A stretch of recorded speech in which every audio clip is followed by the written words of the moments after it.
Thank you, Senator Xenophon. Senator the Honourable Bill Heffernan. Thank you, Mr President. Good to see you in the chamber, Sterlo. This is my last speech. I intend, Mr President, to incorporate my first speech into this speech. And I would firstly like to thank the constituency of New South Wales for allowing me the great honour and privilege of representing in this chamber for the best part of 20 years. In particular those from rural and regional Australia who have long fought to have their voices heard in this place.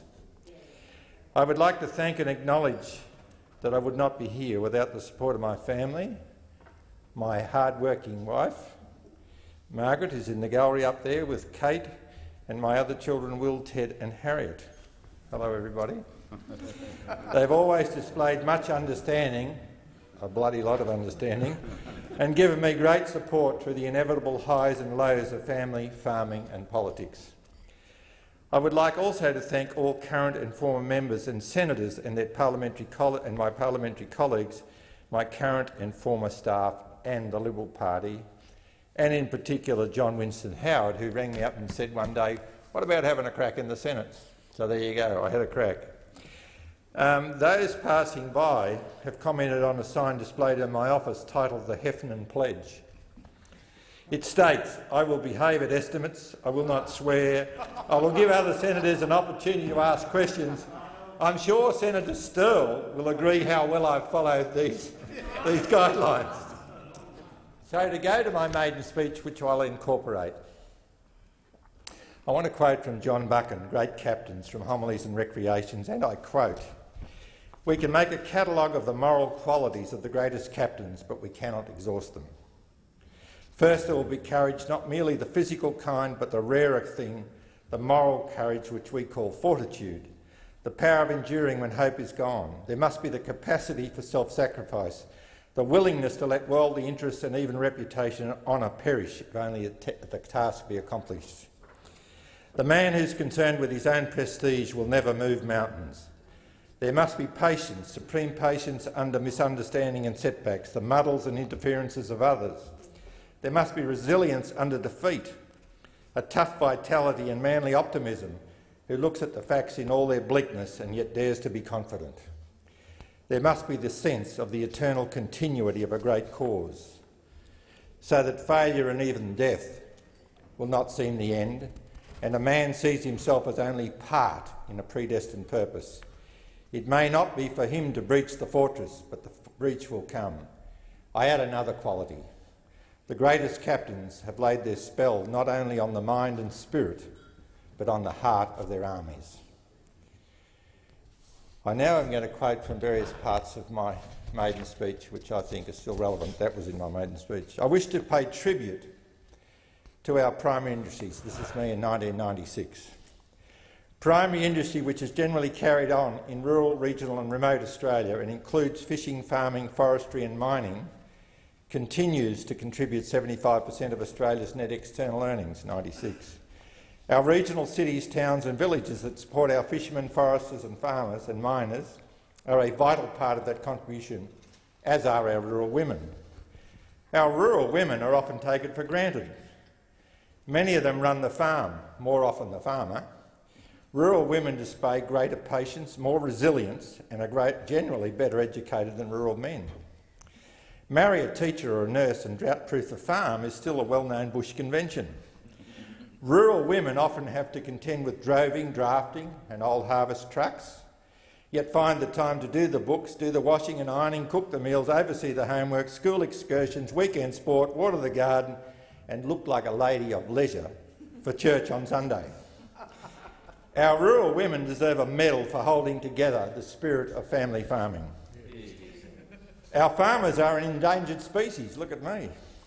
Despite the declining numbers of farmers, now down to 120,000, this is 96, and an increasing average age, now 53, despite the drift of the coast and the fact that more people live in the western suburbs of Sydney than all of rural Australia, despite the decline of farm employment from 27% of total employment in the 20s to 3% today, and despite the relentless decline in terms of trade for agriculture, our farmers and the world's farmers have to feed an extra 90 million people a year. We live in a world where 1.3 billion people lack regular access to fresh water, where 800 million people do not enjoy food security, where 185 million children suffer malnutrition, where 1 billion people have an income of no more than $1 a day. Population growth is wearing down Mother Earth and swallowing up our farming and agricultural water resources. 25% of the world's agricultural land is degraded, 96 figures, and 25% of the world's wild fisheries are overfished. If the world doesn't wake up, in 100 years there'll be no tropical rainforest. The loss of land from dryland agricultural production to urban development requires, in resource transfer terms, 1,000 tonnes of water to produce from irrigation 1 tonne of wheat. Many land-scarce societies who face such transfers face the paradox of the reproductive rights of the current generation and the survival rights of the next generation. The great challenge in feeding the world will be to produce enough food at a price that is affordable to all without destroying the environment. Rural and regional and remote Australia have taken up this challenge. We have adopted land care and our farmers are bonded to the land, often in a similar way to the custodial and spiritual ways of our Indigenous people. They have stuck through droughts, fires and floods, through good times and bad, and compete in world markets corrupted by the US and European treasuries, and in many years have accepted fresh air and freedom as their only income. My tribute also extends to my bush companions, our Indigenous people, who live in rural and remote Australia. I share their love of the land and their concern for the loss of their timeless culture. Like myself, they often sleep many nights under the stars, understand the value of a campfire and can read Mother Nature, her seasons and warning signals. They sadly often live in a mire of low self-esteem, shunned by the passage of time and technology. For many years, try as many have, we have failed these people. They, like our jackaroos, drovers, shearers and shearers cooks and all rural dwellers, are a precious part of Australia's culture. All these people need not feel isolated and forgotten. They will have a champion for their cause in me. This is in '96. Only a strong economy will fund from income the compassionate side of government, the true measure of good government. Bold initiatives will produce a strong economy, real jobs and real wealth. Australia is ready for an era of bold initiatives, an era of national savings and wealth creation. Like the Snowy Mountains scheme of the 20th century, we need a plan for the 21st century, a plan which will bring cohesion and long-term benefit for all. Our plan should include a very fast train which adopts an inland route, has passenger and freight capacity and timelines to link our capital cities. The VFT will break down the barrier between city and country, curb the environmentally destructive urban sprawl, open up development corridors for the next 100 years and be a bridge to the 21st century. It will take Australia from a country retiring to the coast, living on welfare and resting on its laurels, to a new frontier for development with job opportunities and excitement. We should also harness some of the millions of megalitres of fresh water that flows annually into our northern tropical seas. This water can be used to open up some of the last tracts of virgin farming land available in the world. Hear, hear. Such a plan would recognise in a world of shrinking land, mineral and water resources, Australia has much to offer. It would also allow many remote communities, both black and white, a lifeline to higher self-esteem, a train ride to better health, education facilities and employment opportunities. For my own state of New South Wales, the development of an inland international air terminal would be a catalyst to restructure and vertically integrate the Murray-Darling farming enterprise. With the added value of workplace reform, it would allow Murray-Darling farmers to competitively enter Asian supermarkets as fresh food suppliers to 3 billion people.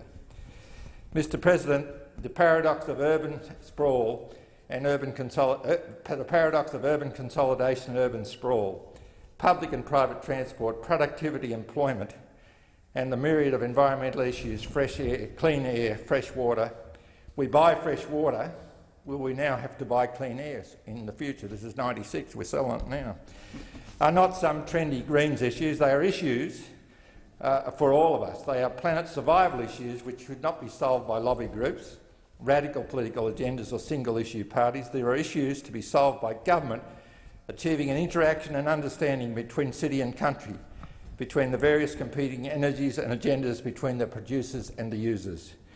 We have tolerated a public purse that has allowed rights to overpower responsibilities and build in billion-dollar rorts, an archaic tax system that taxes battlers and the thrifty, yet allows taxable profits in key industries to be exported by foreign-owned and vertically integrated companies.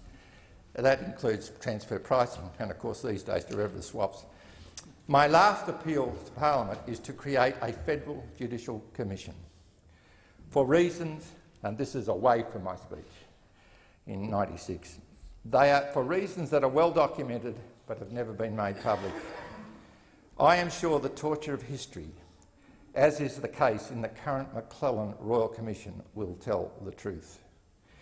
Mr President, when I made my first speech to this chamber on the 10th of December 1996, only seems like yesterday, my final words were, "Every time I hear the bugle sound the last post, I am reminded that I belong to a generation who's never been to war, has taken much and given little. I'm reminded the debt we all owe to earlier generations of Australians cannot be repaid, but merely serviced. My aspirations are bound by the honour boards of past campaigns in both war and peace. My commitment is to reward the individual, unburden the dependent and protect the vulnerable. My hope is in walking the tightrope between rights and responsibilities. The balance will always be maintained in Australia by the peaceful democratic processes of our Parliament. Mr President, my dream, which is today, is that on the day of my last speech in this chamber, I will be able to say that I've served in a Parliament whose members have all put the nation's interests ahead of their own. Yeah. A Parliament which is robustly discarded as un-Australian, the morays of the 80s and its legacy of greed, corruption and debt. A Parliament which has delivered the opportunity for all Australians to enjoy independence of means and mind. And finally, that my contribution in this place will be judged by my fellow Australians as worthwhile. My only wish then, which is now, will be that God allows me to return with my family to the peace and tranquillity of the bush. Thank you. Thank you.